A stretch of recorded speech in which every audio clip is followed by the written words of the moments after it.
Hello everyone, this is Dr. Nawal Ben Grayet. In this video, I'm going to present sum up of what we dealt with in the last few weeks uh, in the course of Introduction to Cognitive Psychology. We dealt with definitions of some cognitive concepts, with the history of cognitive psychology, and with the important domains. Some questions that we usually ask ourselves is how and why we think.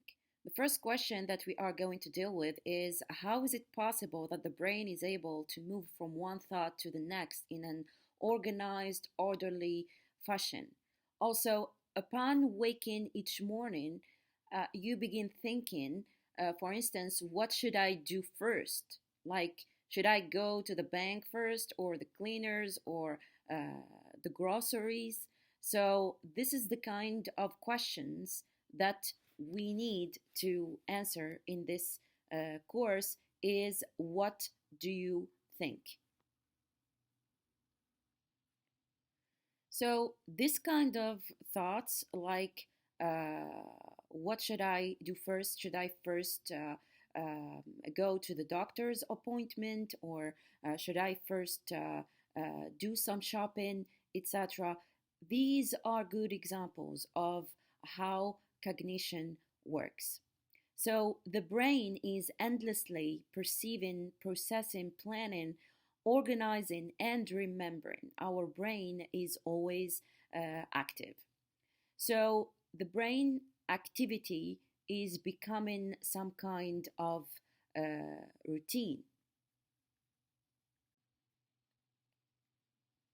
In the following, we are going to have a look at some definitions of the terms cognitive or the term cognitive psychology. It is the field of psychology dedicated to examining how people think.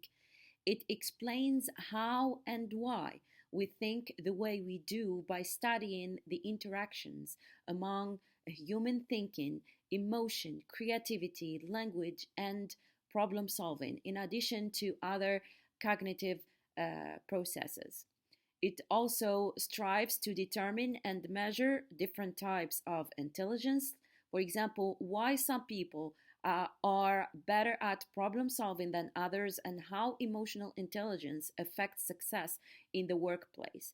It is also concerned with how we organize thoughts and information gathered from our environments into meaningful categories of thoughts. So these are the main concerns of the field of cognitive psychology, is how and why people think, how actually when our thoughts are generated in our brain, are interacted with our emotions, are interacted with our body language. It deals also with what we call emotional intelligence, is our ability to determine from the body language, for instance, or from the tone of the voice, that the person we are dealing with is actually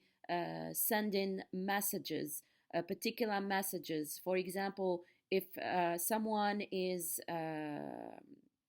not really happy, we ask him the question, "Are you okay?" So he says, "Yes, I'm totally okay." We can sense this through his tone of the voice. We can sense if he is telling the truth or faking it. We can also observe this in his facial expressions, in his body language, because all those send us signals, and we can determine what they really mean through what we call emotional intelligence. So, generally speaking, the information that we have gathered, that we have collected from the world around us, from our environment, are organized in our brain, and later on, whenever we need to express an idea or to do something, we usually go back and make use of those stored knowledge. In terms of the history of cognition, you must have heard of the Latin expression cogito ergo sum, which means I think, therefore I am. So, philosophers for centuries raised the questions as what is thinking, how do people think, and why do people think? In terms of cognition, Aristotle was interested in the inner workings of the mind and how they affect the human experience. The same for Descartes. He had this idea of I think, therefore I am. So for him, the act of thinking proves that a thinker exists. Also, he had this idea we cannot doubt of our existence while we doubt. It means for Descartes, if I think, therefore I exist in this world. Another important figure is the modern psychologist Wilhelm van dat, who was interested in the analysis of the contents of one's own mind and experience. He is one of the important figures in the study of cognition because of his examination of human thought processes. Generally speaking, philosophers explained and described the process of thinking in terms of mind activity.